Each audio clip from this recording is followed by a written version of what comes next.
शांति किसे नहीं चाहिए? मानव युद्ध भी शांति के लिए ही करता है और संधि भी।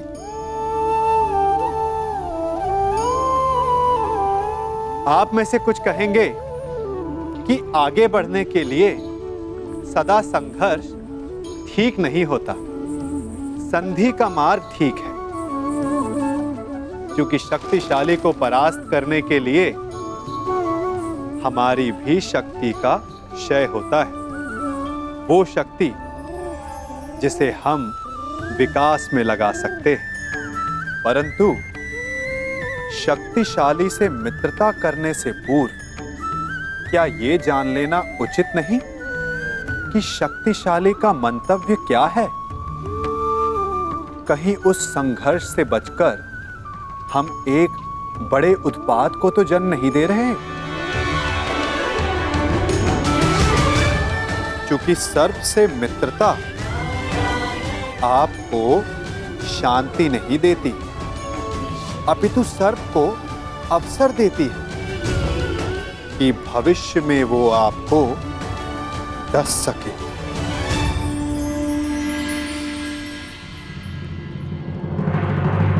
तो ये है हमारी योजना। राजसूया यज्ञ की सफलता के लिए इसी भांति चारों दिशाओं में खांडवप्रस्थ की पताका फहरानी होगी।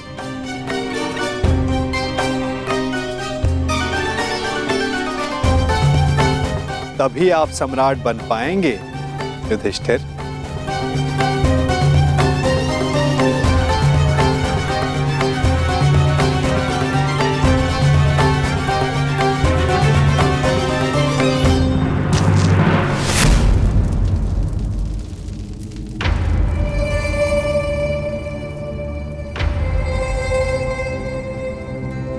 बस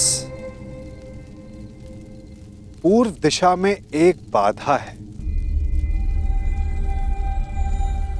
बाधा? कौन सी बाधा माधव? मगध।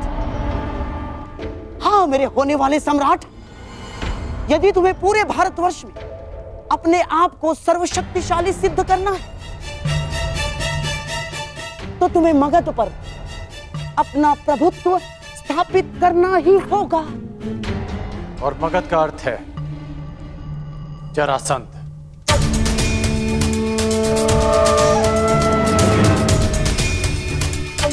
ठीक कहा आपने अंगराज। मगध का अर्थ है जरासंध, आपका भूतपूर्व मित्र और वर्तमान शत्रु। हाँ, और आपको कदाचित ज्ञात नहीं होगा, उसने आर्यव्रत के 100 राजाओं को बंदी बना लिया है और अब वो उनकी बलि की तैयारी में है। 100 राजाओं की बलि? हाँ, 100 राजाओं की बलि। क्योंकि प्रभुत्व स्थापित करने का सबसे बड़ा अस्त्र है भय, और उसी भय का लाभ उठाते हुए जरासंध अपने आप को सर्वशक्तिशाली सिद्ध करना चाहता है। और इसीलिए हमारा सबसे पहला लक्ष्य होगा जरासंध पर विजय। परंतु हाँ, प्रश्न ये भी उठता है कि कौन महायोद्धा जरासंध को दुर्योधन के पक्ष में लाने में सक्षम है? दुर्योधन हर संभव प्रयास करेगा कि जरासंध उसके पक्ष में आ सके, और यह निश्चित है कि जरासंध किसी भी परिस्थिति में तुम्हारा समर्थन नहीं करेगा युधिष्ठिर। तो अब केवल एक मार्ग शेष है, जरासंध का अंत।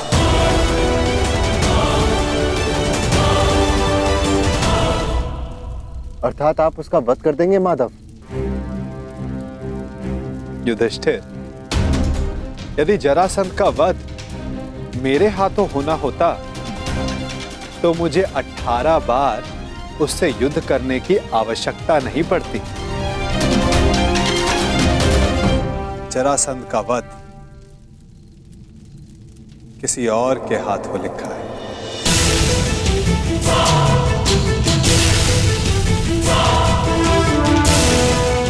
भ्राता भीम, क्या आप इस बाधा को समाप्त कर सकते हैं?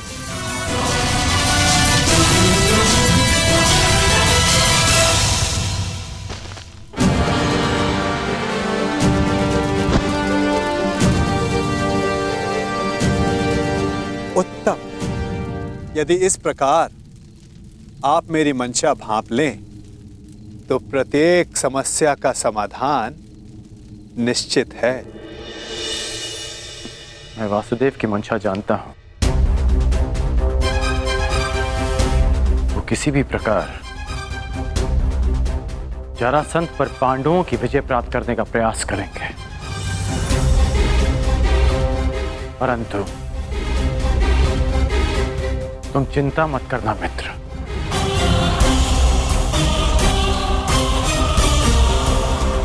मैं पांडवों से पहले जरासंध का समर्थन प्राप्त कर लूंगा और इस भांति आर्यवत के 100 राजा भी तुम्हारे पक्ष में आ जाएंगे।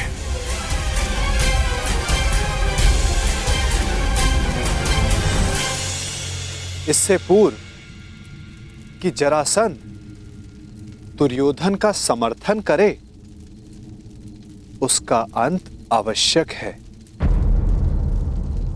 अर्थात हमें जरासंध का वध करना होगा।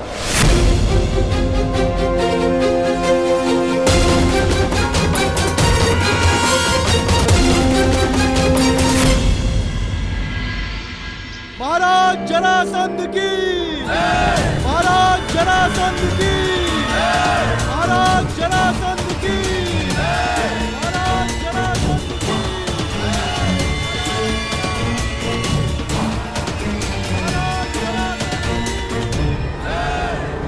महाराज जरासंध की।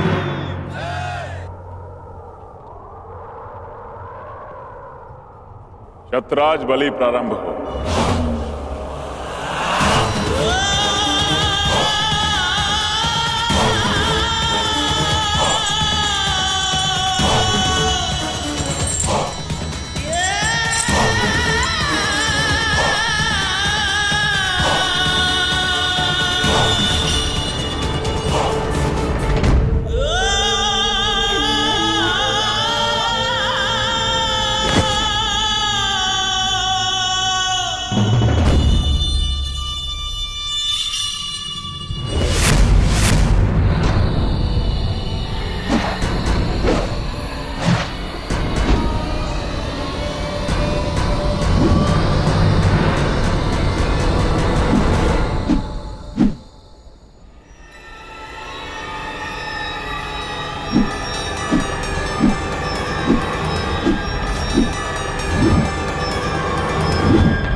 एक राजा को दूसरे राजा के साथ वो व्यवहार नहीं करना चाहिए जो वो स्वयं के लिए नहीं चाहता। मुझे जब भी तुम्हारी सहायता की आवश्यकता पड़ी, तुम एक बार मेरी सहायता करने अवश्य आओ।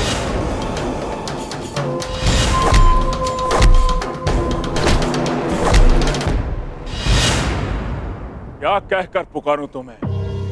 अंगराज कर्ण या छलिया कर्ण?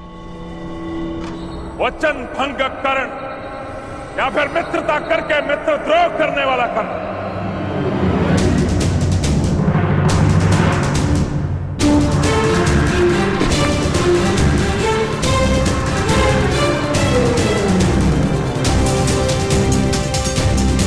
न्याय का योद्धा परशुराम शिष्य राधेकरण पुकार सकते हो, जिसे ये बलि रोकनी पड़ी क्योंकि ये आवश्यक था।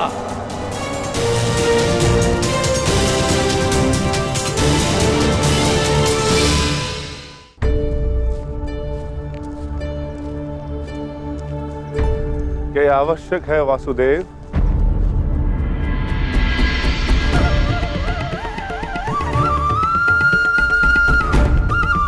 हाँ, हम वहां जरासंध के अंत के लिए जा रहे हैं। अपनी सुरक्षा के लिए वेश बदल कर जाना, क्या यह कायरता नहीं? नहीं भीम, हमने ये वेश उन सैनिकों के प्राणों की रक्षा के लिए धारण किया है जो हमें पहचान कर हम पर आक्रमण करेंगे और अकारण ही बाहुबली भीम के हाथों मारे जाएंगे।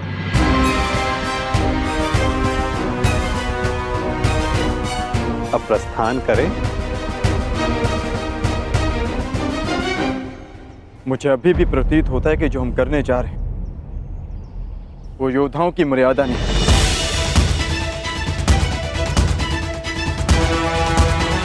आप आज्ञा दीजिए, मैं अपने ही वेश में एक ही क्षण में मगध के द्वार ध्वंस कर दूंगा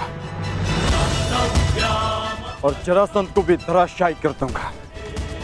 तुम्हारा ये आक्रोश और तुम्हारी युद्ध के लिए ये उत्सुकता मुझे किसी और का स्मरण करा रही है अर्जुन।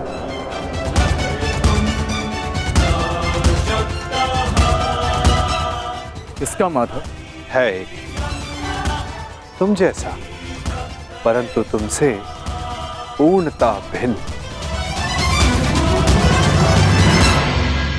जीवन के कर्म में भी और कर्म के परिणाम में भी।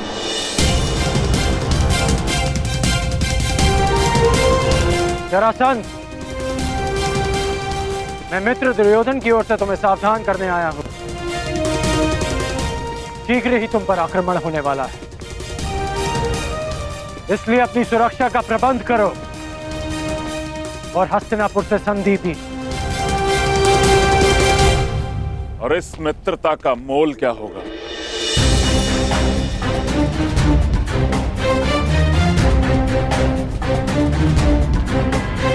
बस इन 100 राजाओं को मुक्त करना होगा।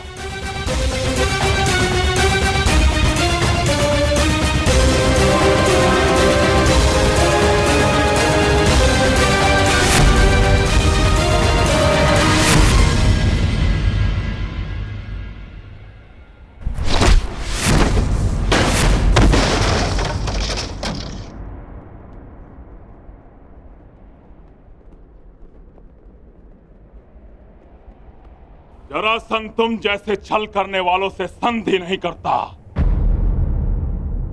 उनका अंग विच्छेद करता है।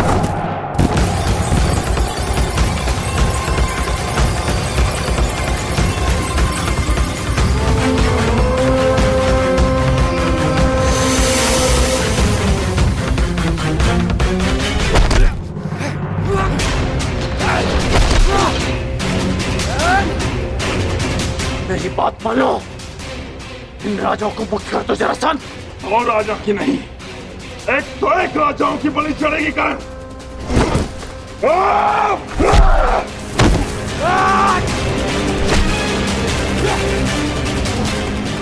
अपने क्रोध पर नियंत्रण रखो जरासंध। तुम्हें देखते ही क्रोध ने मुझ पर नियंत्रण कर लिया कर्ण।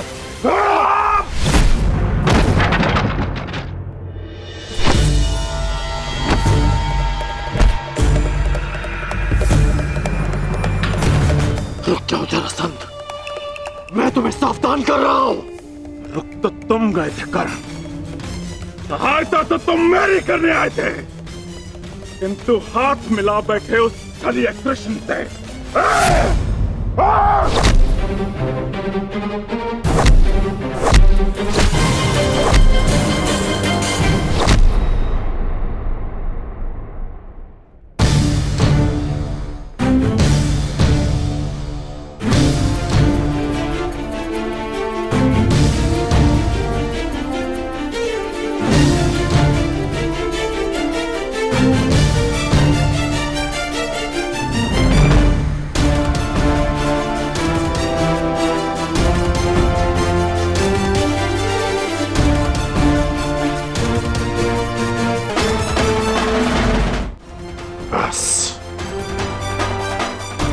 मैं यहाँ युद्ध करने नहीं आया। यदि युद्ध करने आया होता तो तुम और ये युद्ध कब के समाप्त हो गए होते। इस भांति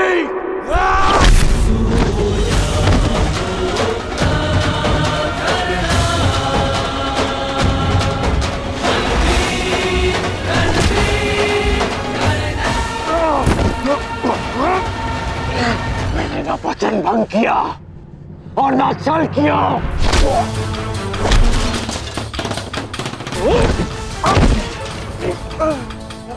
मैं युद्ध में तुम्हारी सहायता के लिए पहुंचा था, परंतु रुका रहा क्योंकि वासुदेव शांति का प्रयास कर रहे थे।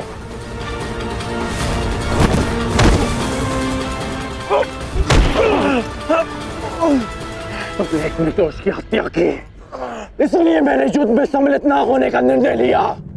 मैंने मित्रता भंग नहीं की।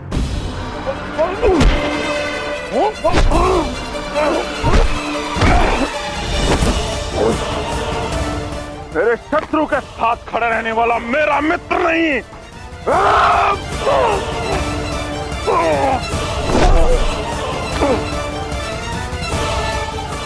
तो तुम अपनी ही भाषा में सुनो। यदि शत्रु का शत्रु मित्र होता है तो हस्तिनापुर से संधि करो और इन राजाओं को मुक्त करो।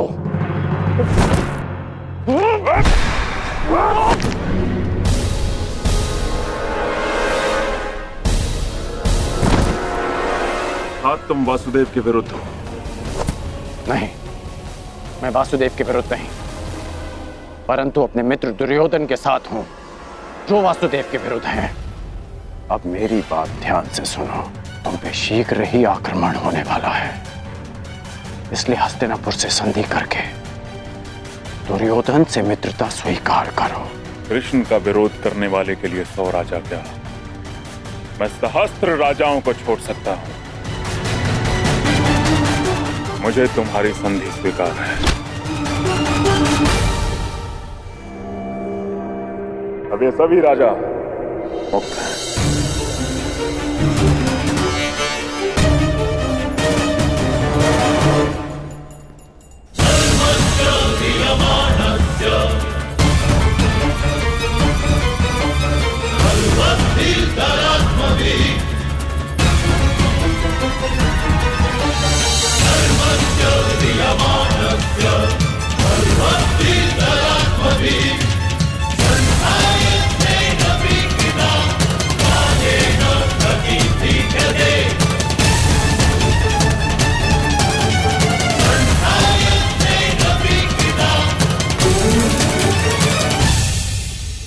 हम लोग नगर द्वार पे क्यों खड़े?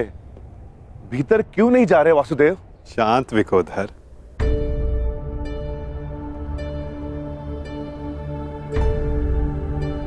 अंदर जाने से पूर्व तनिक मगध नरेश के लिए कुछ भेंट तो ले ले।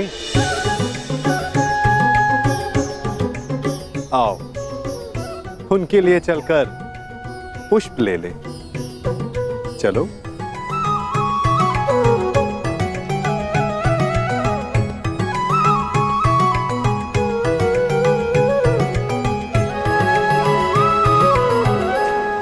आप सब अपने राज्य जाने के लिए मुक्त हैं। आइए।